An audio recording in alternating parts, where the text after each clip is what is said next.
ভৌতিক পরিবেশেই এবার দেবী বন্দনা করবে সীমান্ত এলাকার ছয়ঘরিয়া পঞ্চায়েতের এই পুজো কমিটি। 89তম বর্ষের পুজোর ভাবনায় তাই ধরা দেবে বিশেষ ভৌতিক আবহ। বনগাঁ ছয়ঘরিয়া পঞ্চায়েতের অন্তর্গত হরিদাসপুর খেয়ালির সংঘ দীর্ঘদিন ধরে ঐতিহ্যবাহী পুজো সাবেকি গ্রাম্য আঙ্গিকে করে আসলেও এবছর দুর্গাপুজোর দায়িত্ব নিয়েছে নতুন প্রজন্ম, আর সেই সঙ্গে এসেছে নতুন ভাবনা। থিম হিসেবে এবছর বেছে নেওয়া হয়েছে প্রেত লোকে দেবী বন্দনা। থিমের মাধ্যমে তৈরি করা হবে এক ভৌতিক জগতে, যেখানে নানা জ্যান্ত মডেল তুলে ধরবেন নানান ভৌতিক কর্মকাণ্ড। আলো, শব্দ ও সাজসজ্জার মাধ্যমে দর্শনার্থীদের সামনে ফুটিয়ে তোলা হবে প্রেত লোকের রহস্যময় পরিবেশ।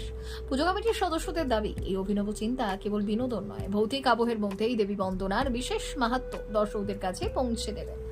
পুজো দেখতে আসা মানুষ তাই নতুন অভিজ্ঞতা পাবে। এবছরের হরিদাসপুর খেয়ালির সংঘের পুজো তাই শুধুই নয় আধ্যাত্মিকতার উৎসব, বরং এই অভিনব থিমে হয়ে উঠতে চলেছে আকর্ষণের কেন্দ্রবিন্দু। এদিন খুঁটি পুজোর মধ্য দিয়ে তাই শুরু হলো প্রস্তুতি। এবার আমাদের 89তম পুজো। এই পুজোটা অনেক ঐতিহ্যবাহী পুজো। এই গ্রামটা আমরা সাধারণ মূলত গ্রামের পুজো, কিন্তু যেহেতু গ্রামের পুরো নাম বলতে একটাই ক্লাব ছিল, সেই ক্লাব অনুযায়ী ক্লাবের সদস্যরাই এটা পরিচালনা করে থাকে। এবার আমাদের 89তম পুজোর একটা নতুন জেনারেশন তারা উদ্যোগ নিয়েছে একটা নতুন কিছু করে দেখানোর জন্য। তার জন্য এবার একটা থিম তৈরি করেছে, ভৌতিক একটা হাবিলি, ভৌতিক হাবিলি এবং ভৌতিক ব্যাপার থেকে কিছু মডেল থাকবে ভৌতিক, সেটা আমরা মানুষের সামনে সুন্দরভাবে তুলে দেওয়ার একটা প্রয়াস তৈরি করেছি। আমাদের এবছরের ভাবনা প্রেত লোকে দেবী বন্দনা।